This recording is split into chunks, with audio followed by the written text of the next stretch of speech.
Good morning, students.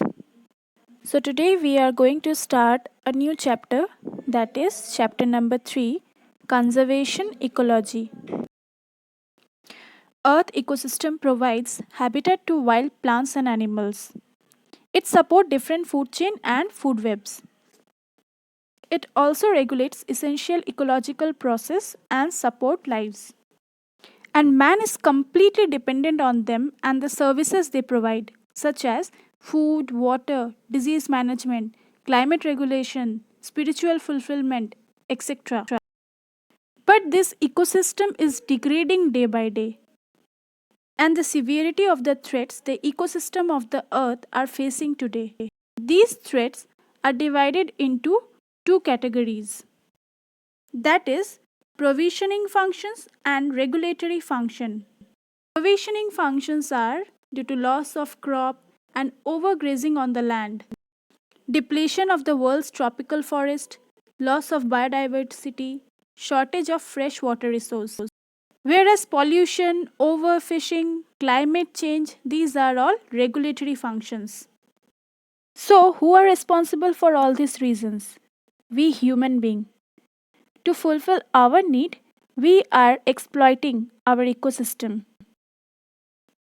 Next is importance of conservation of forest. So forest has a lot of importance. It acts as a sink in taking in carbon dioxide and releasing oxygen. It helps in preventing erosion, harboring a diversity of wildlife, provide fuel, source of food, rubber products, paper, newsprint, etc. Let's read this in detail. Some of the major uses of forest include climate control, as forests control climate by moderating the effects of the sun, rain, and wind. As leaves can absorb and filter the sun's radiant energy, keeping things cool in summer. The roots of the tree help to mine the soil and prevent both water and wind erosion. It also prevents flooding, as forests help to reduce the flow of water and absorb it to a larger extent. Forests also play a major role in maintaining water cycle. Many endangered and rare species depend on forest for survival. So forests are home to half the world's species and are most rich source of biodiversity. Next is critical state of Indian forest. Andhra Pradesh has the maximum loss of forest cover, whereas Madhya Pradesh has the largest forest cover in the country, followed by Arunachal Pradesh. Our forests are inhabited by a large number of tribal communities, and these communities have been considered an integral of the survival and sustainability of ecological system, and their right to forest produce is an accepted fact.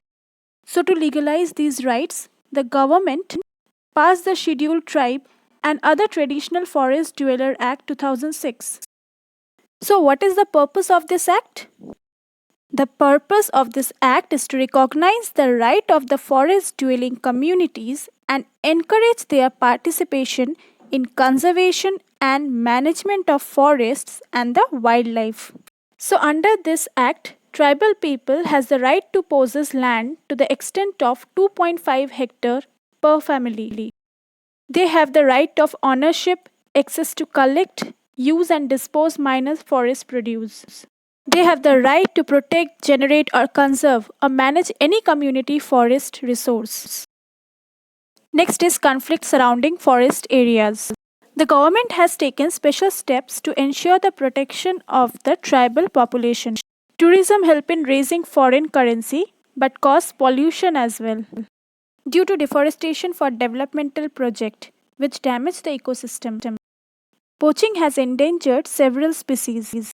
But to prevent this, forest boundaries have been demarcated. Roadways and railways through the natural forest, ruining the natural ecosystem. So, steps have been taken for replanting the trees and putting speed limits through forests. So, if these steps could be taken properly, then the forest can be conserved. So, I hope you have understood this much. On the next class, we will start from the next topic. Till then, learn and write the question answers in your copy. Thank you.